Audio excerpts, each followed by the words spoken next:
Hello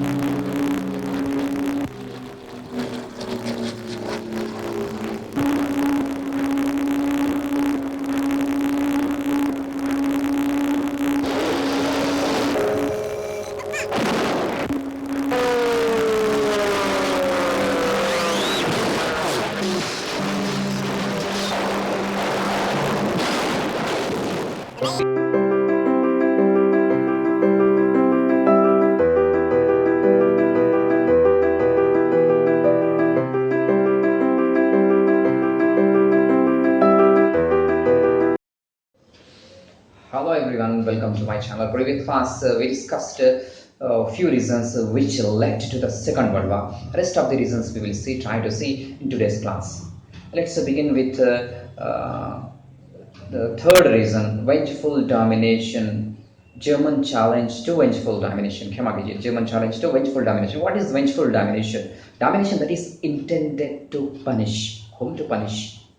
Opponents. Whom to punish? Opponents. We call that vengeful domination. After the end of the First World War, when Treaty of Versailles was held, victorious Allied forces wanted to punish Germany for beginning First World War. They wanted to cripple it. They wanted to cripple it so that it may not rise again. How Germans get punished? You see that they wanted to weaken German economy.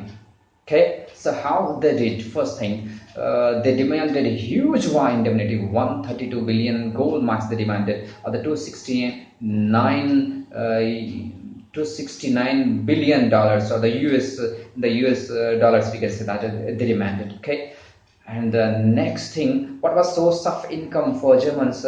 Colonies which Germans occupied, those colonies were taken away, and territories which were in Central Europe, those also have been taken away by the victorious forces. The next one, Germans may not rise, we said, no, so they went for the military cuts also, so that Germans may not challenge. How Germans might have felt this? Germans felt these conditions which were imposed on them were slavish, one thing. And the next one, aversive desire developed among the Germans. How can we say that these things? You see, when Treaty of Versailles was signed and few of the officials returned, they shot dead by the German militants. One. And the next one, in the year 1923, Hitler revolted. Of course, that revolt was a failure, but it made him national figure and a hero in the view of ultranationalists.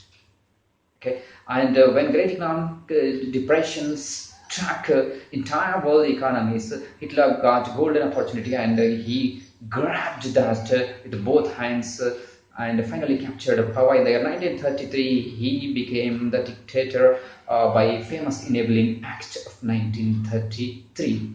While Germans suffered from there, only he lifted to make German economy set on right track, to make it well. He appointed Helmer Schott, who was the great economist of the time. He made him as the president of Bank in the year 1933, and the next thing, in the year 1934, he was made as finance minister, the minister of economics. He was made in the year 1934. And when Hitler captured power, he wanted to raise military strength. He wanted to make Germany strong. So he started allocating funds. So within the 2 years of his regime, for 1% to 10% allocations or the fundings for military increased. And when they reached 1944, this one increased to 75%. When the economy set and the military strength increased, they started demanding those territories which were taken by the Allied forces. Of course, they got most of them. We move to next reason: fear from socialism. And Russia, after a disastrous results of First World War, caused a great social change all over the Europe. Why changes occurred all over the Europe? Because you know that Europe was the battleground where a lot of destruction occurred. Naturally, changes started in Europe. At the same time, working class get attracted are turned towards socialism. And naturally, you must get out that why they get attracted towards socialism. Socialism's ideals, equality, and national liberation attracted entire world. More specifically, they attracted working class. And the next one, working conditions of the laborers or the workers and the living conditions were worse, they were not good, so naturally they got attracted. Next, what we said that during the same time when the First World War was going on, a revolution took place in Russia in the year 1917. Of course, you studied that this occurred in two phases. Okay, and here, and Russia turned as a socialist state, or we say that a communist state in 1917. Turned as a socialist state, communist in 1917, and it became a USSR, Union of Soviet Socialist Republic, in the year 1922. Okay, bye-bye, it became a socialist state. Then what steps it did? You do remember, if you have watched my previous videos, that one of the demands of the socialist and the communist was to end war. And when they came to power, they started negotiations for ending Russia's participation in the First World War. After the negotiations, they signed a treaty with the Central Forces on 3rd March 1918, which is known as the Treaty of Brest-Litovsk. Brest-Litovsk Treaty, we call this Russian participation ended. So here, we need to discuss that a revolution occurred in Russia. Then why Western capitalist countries feared or scared or worried about this revolution? Why they worried? What England and France believed that such revolutions may take place in the country, so they scared, they worried about the socialist revolution. Why they believed? Over here we have reason. Was that Lenin and his associates or the comrades, they believed that this revolution which occurred rural Russia should be taken to the industrially developed West. Otherwise, this revolution would perish by the attack of the West. So they decided to take this to the industrially developed West. And what they believed that laborers class or the working class of this developed country is waiting anxiously to topple the governments. So naturally the fears or the concerns of the West were right regarding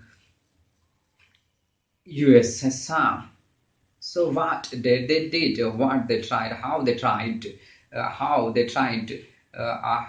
countered this. They tried to support Hitler and Nazis to get their support. We call this policy of appeasement, where they try to please Hitler. How they could please Hitler? Actually, this policy of appeasement was the policy of England in 1930s, which was closely associated with Prime Minister Neville Chamberlain. What he did, he wished to which allowed Hitler to expand German territories in Europe. They didn't object to this. Why England might have done? England was not in a position to go for one more war, and its close ally France became weak. So they tried, as a result of that, they forced to appease Hitler, and this policy was appreciated, praised, got a lot of support of the public in the beginning. But because of this only, Hitler's expansionist, or the Germans' expansionist ideas led to the one more World War, I mean Second World War, that led to reason, immediate cause, or the immediate reason, ultimate reason, final reason, reason which led to the Second World War. Hitler, who was the dictator, who was the leader of the Nazi party, who was the ruler of Germany, decided to attack Poland. Why? Germany and the whole Hitler demanded dancing Poland, and Poland refused to hand over dancing Poland. As a result of that, Hitler wanted to punish Poland and attacked on Poland, and he started miscalculated that this would be a small military operation and that would end in a small period of time, but that didn't happen. Poland had military pact the defense agreement with England, so England joined this war. When Hitler attacked on 1st September 1939, and in support of Poland, England came forward, and a day later France also joined this war. So this marked the beginning of Second World War. You can see that in these two groups you will find allied forces which are led by England, France, USA and USSR, and the central forces are Axis forces, the fascist forces, or we can say dictatorial forces led by Germany, Italy and Japan. They were the other side, they were the opponents of this, and this war started in the year 1941. Japan, which was the ally of Germany, attacked Pearl Harbor. You see that on this lot of information, Hollywood movies also there. Pearl Harbor in the year 1941, and decided to attack Germany in the year 1941 itself. Few texts find out 42, but it was in the history known as Operation Barbarossa. Attacked on USSR, Union of Soviet Socialist Republics, 1941. So this led to the most destructive war ever fought in the history, which we say that the Second World War. And how this war proceeded, we will discuss in my next video. Thank you very much for watching. Thank you.